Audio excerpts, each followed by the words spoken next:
መዝሙረ ዳዊት ምዕራፍ 22 እግዚአብሔር እረኛዬ ነው፣ የሚያሳጣኝ የለም። በለመለመ መስክ ያሳድረኛል፣ በዕረፍት ውኃ ዘንድ ይመራኛል።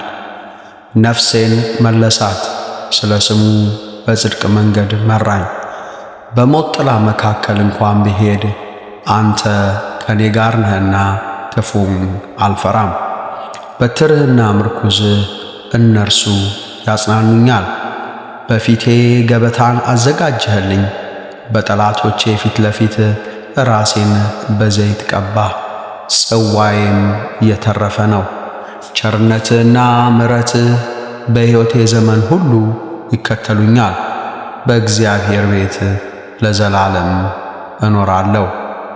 በእግዚአብሔር ቤት ለዘላለም እኖራለሁ። በእግዚአብሔር ቤት ለዘላለም እኖራለሁ።